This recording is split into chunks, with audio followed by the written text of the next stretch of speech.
ভারতীয় তো অনেক মানুষজন বাংলাদেশে চাকরির বাজারে আছেন, যেখানে আমাদের নিজেদেরই এক্সপার্টরা আছেন যাদেরকে আমরা সেই জায়গাগুলোতে কাজ করাতে পারি এবং আমাদের একটা বৈদেশিক মুদ্রার একটা লস থেকে আমরা বাঁচতে পারি। মনে করেন একটা দেশ খেলতে পারছে না, তারপরেও ভ্যানু করা যায়, কিন্তু যখন 2, 3, 4টা দেশ খেলতে চাইবে না, তখন আসলে ভারতে ইন্টারন্যাশনাল কোনো টুর্নামেন্ট হোস্ট করা পসিবল হবে না। তাদের যে উগ্রবাদী আচরণ, সেটা শুধু পাকিস্তান থেকে শুরু করে এখন বাংলাদেশের সাথে শুরু করেছে, কয়েকদিন পরে হয়তো শ্রীলঙ্কা, আফগানিস্তানের সাথেও শুরু করবে।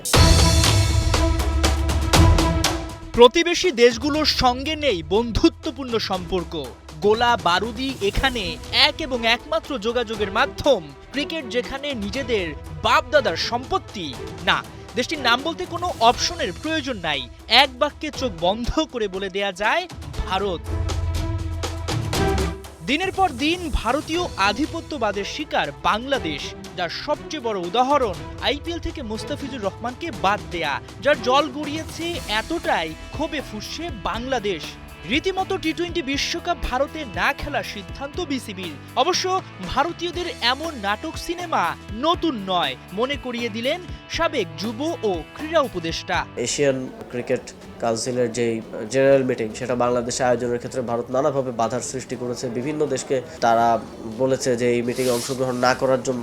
মানে তার ক্রিকেটও এক ধরনের আধিপত্যবাদ কিংবা আগ্রাসনবাদ প্রতিষ্ঠা করতে চায়, কিন্তু তখন আমরা সফলভাবে সেই মিটিংটা আয়োজন করতে সক্ষম হয়েছিলাম এবং আমরা দেখেছি যে পৃথিবীর অন্যান্য ক্রিকেট খেলোয়াড় দেশগুলো, বিশেষ করে এশিয়ার, তারা এই ভারতের যেই হেজিমনি আছে এবং ক্রিকেটকে দখল করার যে একটা প্রবণতা আছে, সেটা থেকে বের হয়ে আসতে চায়, এবং চায় বলেই তারা ভারতের নানা ধরনের বক্তব্য কিংবা বাধা দেওয়া সত্ত্বেও তারা জানে যে আইসিসিতে যেহেতু এখন ভারতের একটা প্রভাব রয়েছে, তারা নানা ধরনের হুমকি বাধা সত্ত্বেও কিন্তু এজিএমে অংশগ্রহণ করেছে।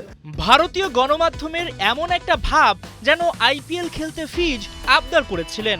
অপপ্রচার চালিয়ে বাংলাদেশকে রীতিমতো ছোট করার মিশনে নেমেছে তারা। এমন অবস্থায় বাংলাদেশে আইপিএল সম্প্রচার বয়কট করা সহ ভারতীয় টিভি চ্যানেলগুলো বন্ধের দাবি উঠেছে জোরে সোরে। তবে এটাকে একমাত্র সমাধান মনে করছেন না আসিফ মাহমুদ সজীব ভুইয়া। ভিন্ন উপায়ে তাদের মেরুদণ্ড ভেঙে দেওয়ার ইঙ্গিত তার। ডিপ্লোম্যাটিক প্রেশার অনেকভাবে তৈরি করা যায়। মিডিয়া বন্ধ করাটা খুব পপুলিস্ট একটা দাবি আছে একই সাথে, কিন্তু এর বাইরেও প্রেশার তৈরি করার জন্য আরও অনেকগুলো পন্থা আছে। আমার মনে হয় আমাদের সবগুলোই দেখা দরকার। বিশেষ করে যারা পলিসি মেকার এখন আছেন, তারা আরও অন্যান্য এভিনিউগুলো আসলে খুঁজে বের করতে পারেন। ভারতীয় তো অনেক মানুষজন বাংলাদেশে চাকরির বাজারে আছেন, তো বাংলাদেশের যেই বেকারত্বের সমস্যা এবং বাংলাদেশের যারা বিভিন্ন স্পেসিফিক এক্সপার্ট যারা আছেন, তারা দেখি যে আমরা দেখি পৃথিবীর বিভিন্ন দেশে গিয়ে আসলে তারা জব করছেন, কিন্তু ওই জায়গাগুলোতেই কিন্তু আমরা ভারতীয়দের বা কিংবা অন্যান্য নেপালের অনেকেও কাজ করেন, শ্রীলঙ্কার অনেকেও কাজ করেন, তাদেরকে দিয়ে আসলে পূরণ করছি, যেখানে আমাদের নিজেদেরই এক্সপার্টরা আছেন যাদেরকে আমরা সেই জায়গাগুলোতে কাজ করাতে পারি এবং আমাদের একটা বৈদেশিক মুদ্রার একটা লস থেকে আমরা বাঁচতে পারি, এবং একই সাথে যে রিভার্স ব্রেন ড্রেনের কথাটা আছে, সেটাও বাস্তবায়ন করা সম্ভব হয়। নিরাপত্তা ইস্যুতে ভারতে না খেলার সিদ্ধান্ত নিয়েছে বিসিবি। দেশের সম্মানে এবং খেলোয়াড়দের সিকিউরিটি নিশ্চিতে এমন ডিসিশনকে প্রশংসনীয় বলে মনে করেন সাবেক যুব ও ক্রীড়া উপদেষ্টা। সেই সঙ্গে ভবিষ্যতে দেশটিতে যাতে আন্তর্জাতিক ইভেন্ট না হয়, সেজন্য সবাইকে এক হওয়ার আহ্বান তার। অবশ্যই এটা বিসিবির একটা বোল্ড ডিসিশন।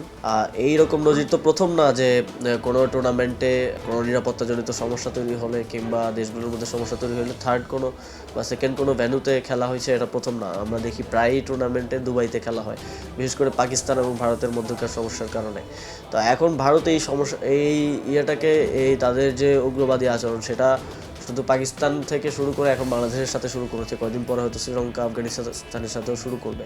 তো আলটিমেটলি এটা তাদের জন্য সবচেয়ে বড় ক্ষতিটা হবে বলে আমি মনে করি, এবং তারা আর এটা যদি কন্টিনিউ করে, এটা যদি আরও অন্যান্য কান্ট্রিগুলোর সাথে হয়, মনে করেন একটা দেশ খেলতে পারছে না, তারপরেও ভ্যানু করা যায়, কিন্তু যখন 2, 3, 4টা দেশ খেলতে চাইবে না, তখন আসলে ভারতে ইন্টারন্যাশনাল কোনো টুর্নামেন্ট হোস্ট করা পসিবল হবে না। তবে আমি মনে করি যে এটা শুধু বিসিবি একা না করে, তার আরও অন্যান্য বিভিন্ন দেশের যে ক্রিকেট বোর্ডগুলো আছে, তাদের সাথে বিসিবির ভালো সম্পর্ক আছে। তাদের যে একটা ক্রিকেটকে দখল করার যে প্রবণতা, সেই প্রবণতা থেকে বের করে নিয়ে আসার একটা সুযোগ আছে। মোস্তাফিজের বেলায় ভারতের মানা নিরাপত্তার অজুহাত, অথচ সেখানে বসেই গুটি নাড়ছেন বাংলাদেশের সাবেক সরকার প্রধান।